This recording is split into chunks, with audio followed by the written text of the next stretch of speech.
Hallelujah, praise the lord.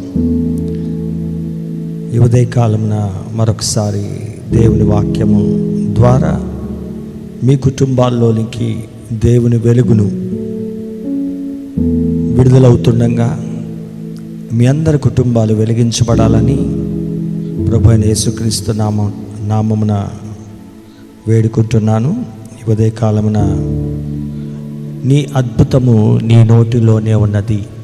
హల్లెలూయా. రోమీయులకు రాసిన పత్రిక 10వ అధ్యాయము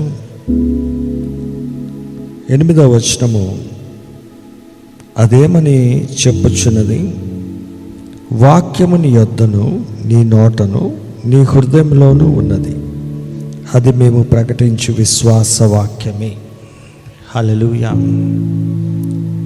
సో మనందరం కూడా యేసుక్రీస్తుని ప్రభువుగా రక్షకుడిగా హృదయమందు విశ్వసించి నోటితో ఒప్పుకుంటే మనమందరము రక్షించబడ్డాం. హల్లెలూయా. సో రక్షణ ఎలా కలుగుతుందంటే అలాగ మాత్రమే కలుగుతుంది రక్షణ. నేను ఈ వాక్యం గురించి ధ్యానం చేస్తున్నప్పుడు ఆదికాండం 1వ అధ్యాయంలో చాలామంది విశ్వాసులు ఏమనుకుంటారంటే, అన్నీ దేవుడికి తెలుసు కదా, ఎందుకని దేవుడు నా జీవితంలో ఈ కార్యం చేయట్లేదు, చేయలేకపోతున్నాడు, లేకపోతే ఇలా అని చాలా రకాలైన ప్రశ్నలు, అనేకమైన ఆందోళనలు, అనేకమైన ఆలోచనలు కలుగుతాయి.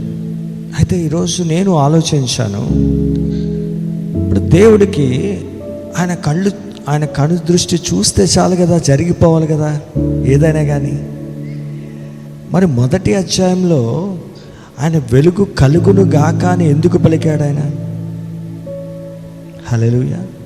ప్రతిదీ ఆయన నోటి మాట ద్వారా ఎందుకు సృష్టించాడు? ఆయన కళ్ళతో చూస్తే అయిపోయేది కదా.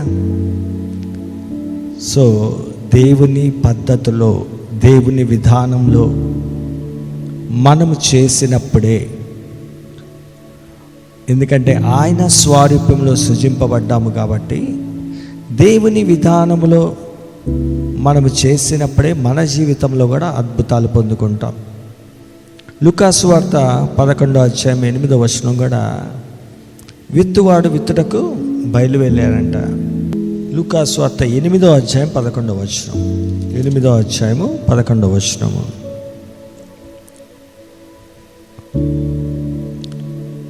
ఈ ఉపమాన భావం ఏమనగా, విత్తనము దేవుని వాక్యము.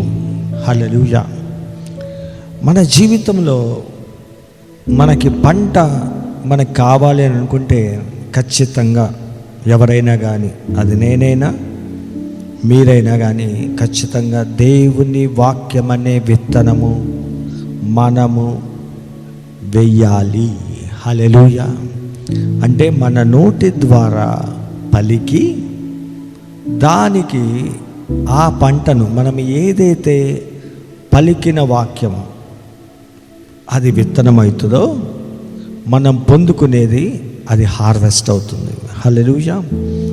ఈ ఉదయకాలమున మిమ్మల్ని ప్రోత్సహిస్తున్నాను, మీరు కేవలము ఆలోచిస్తూ ఏ పని చేయకుండా, అంటే ఏ పని అంటే దేవుని వాక్యం పలకకుండా అద్భుతాలను మీరు ఆశించొద్దు.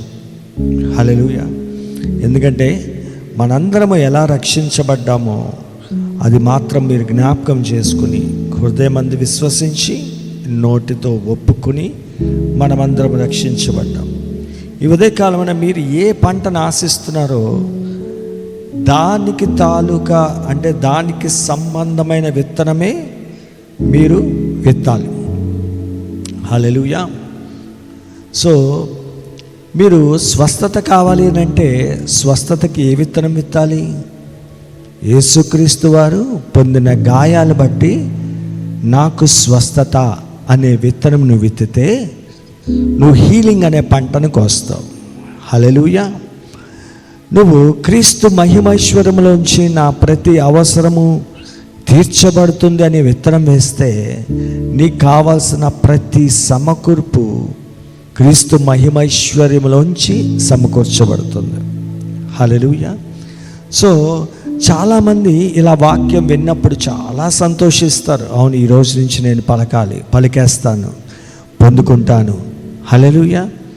కొన్ని రోజులు, ఒక రోజు 2 రోజులు ఆ విత్తనానికి తగిన పంట మీరు చూడకపోతే వెంటనే నిరుత్సాహం. హల్లెలూయా. మళ్ళా చెప్తున్నాను, యెషయా గ్రంథము 55:10 వర్షము హిమము ఎలాగీ ఈ భూమి మీదకి వచ్చి విత్తువానికి విత్తనమును భుజించువానికి ఆహారము ఎలాగా సిద్ధపరచును, ఆయన నోట నుండి వచనము నిష్ప్రయోజనంగా మన యొద్దకు తిరిగి రాదు. హల్లెలూయా. సో ఈ ఉదయకాలం మిమ్మల్ని ప్రోత్సహిస్తున్నాను.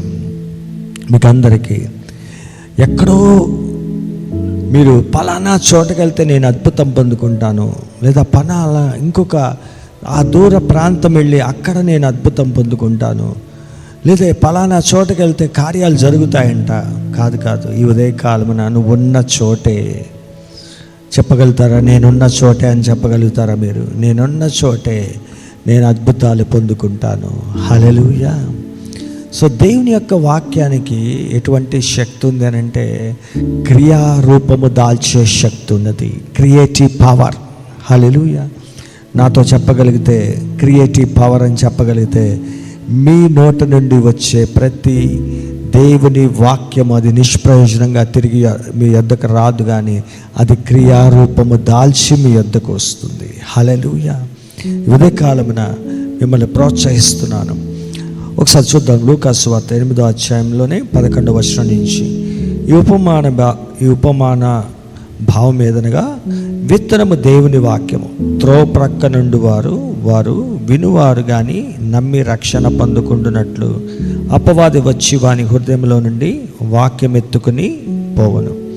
రాతి నేల నుండి వారెవరనగా, వినినప్పుడు వాక్యమును సంతోషముగా అంగీకరించేవారు, కానీ వారికి వేరు లేనందున కొంచెము కాలమును నమ్మి శోధన కాలమున తొలగిపోదురు. ముండ్ల పొదల్లో పడిన విత్తనము పోలిన వారెవరనగా, విని కాలం గడిచిన కొలది ఈ జీవన సంబంధమైన విచారము చేతను ధనభోగముల చేతను అణిచివేయబడి పరిపక్వముగా ఫలింపని వారు.